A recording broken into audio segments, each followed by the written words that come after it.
มังเออสมิฮอเราสวัสดีทุกคนครับมัวเอากลางกายยันมัวเราต้อมัวเอาไม้มัวจะเวกมัวก็กาวมัวนะไม่ได้เราต้องเอาจุดเอาไว้แต่ที่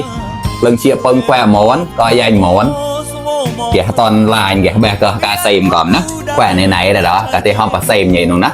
วันนี้เนื่องในโอกาสวันชาติมอนนะครับก็เลยแต่งชุดมอนครับอันนี้ชุดประจำชาติมอนนะครับอันนี้ครั้งที่77แล้วนะครับวันลำลึกบรรพบุรุษมอนนะครับก็เลยแต่งชุดมอนแล้วก็กินกับข้าวมอนนะครับเพื่อนๆมากินด้วยกันเลยครับวันนี้ก็จะได้อันนี้ครับน้ำพริกมะปางนะรอกจริงกับ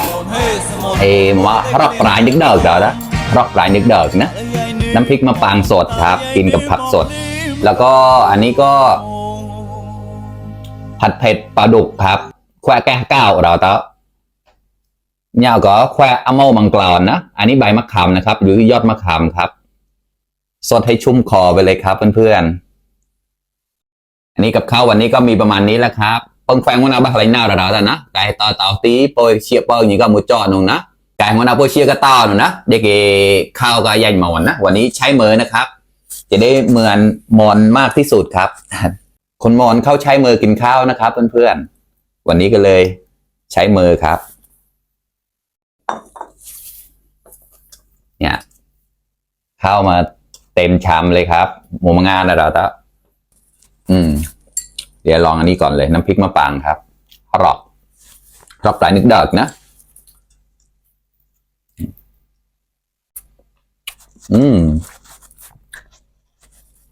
อร่อยล้างมาครับ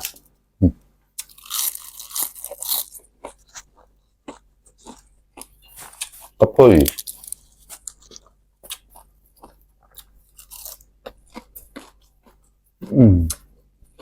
ก็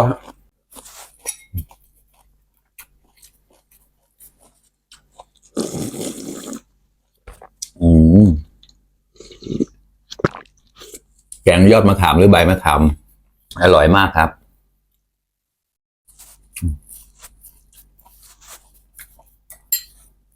แล้วเราต้องเชียร์เปิ้ลหมูจอนะแต่เซ่อะไรมันต้อนได้กลิ่นปลาเชียร์เปิ้ลกันหนาวนะ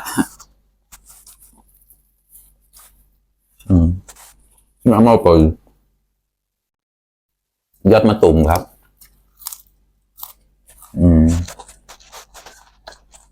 อร่อยมาก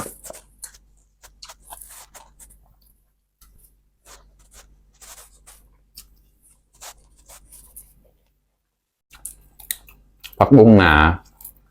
วุ่นวายไหวแบบนั้น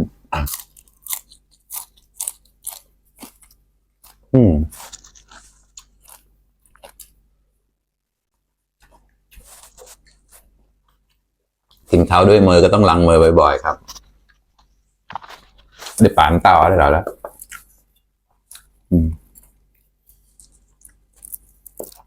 ข้าวคั่วแฮมมาปุยนี่ใส่ข้าวแบบนี้ไปเลยเจ้าสิบนายแล้ว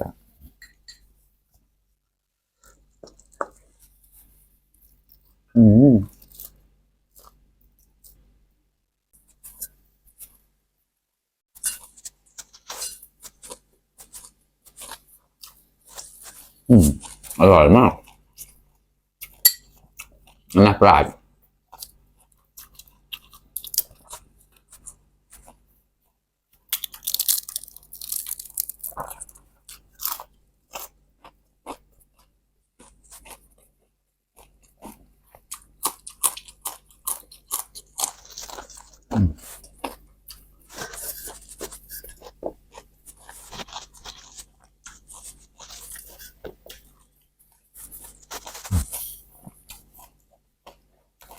ตอนแขวะแล้วนะนี่ครับเพื่อนๆแก้ก้าวเราแล้วปลาดุกครับเผ็ดแซ่บๆครับตักเข้าไปเลยครับเดี๋ยวเราได้เราแต่นะqua cái cao như nào thì cái ao từ đơn đến đó đến đây là chuyện rồi đó là thì mình có chè như thế này cái cao đủ gì cái đấy ขยำเข้าไปเลยครับเข้าเวียนนะเนี่ยแบบนี้ครับมา อืมอร่อยมากย่องอะไร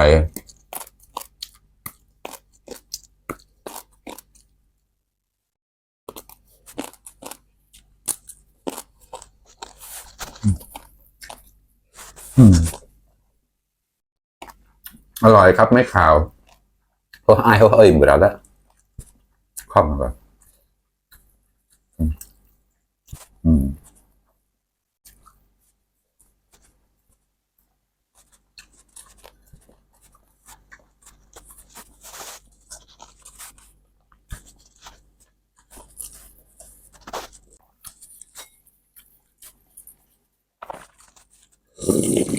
อืม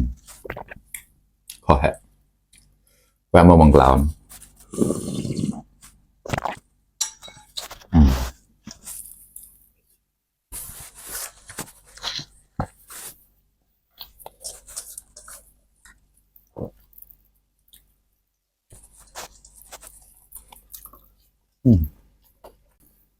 มันมาเวกน้ำหน้าดึงเส้นเราแต่là phải lo cầm đó rồi đó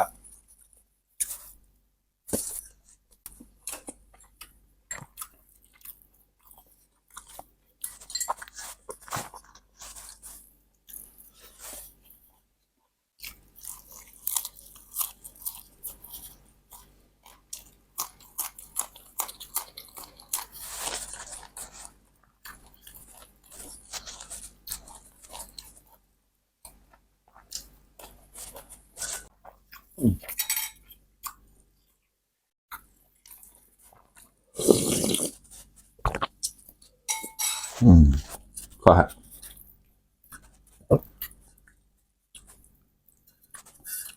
ปลาดุกชิ้นใหญ่มากเลย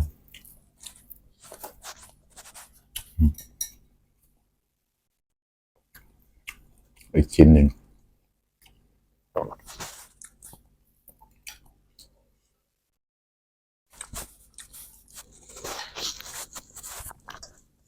chỉ bằng cái to thì mấy bằng thì bán to như là nó sẽ là thùng nhỉ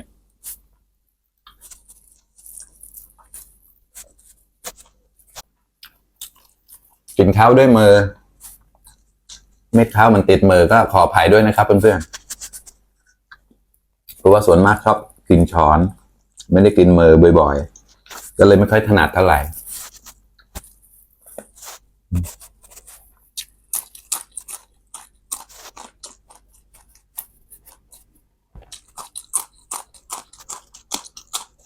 อร่อยมาก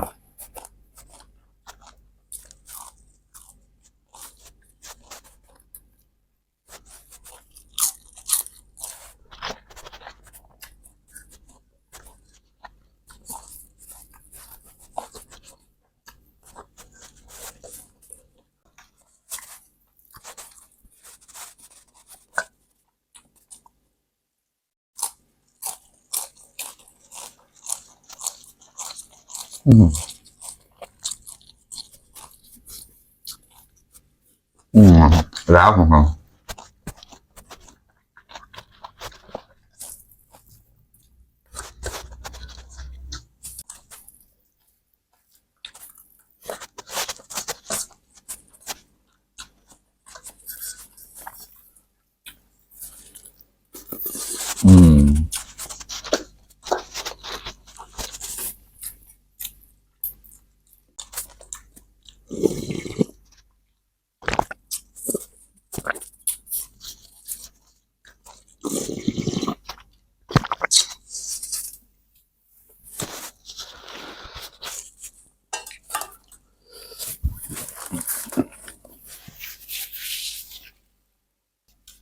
โอเคเพื่อนๆอิ่มไปอีกหนึ่งมื้อแล้วครับพ่อมาแกะปลาได้เราตามะนาวกับกลอนกายใหญ่หมดที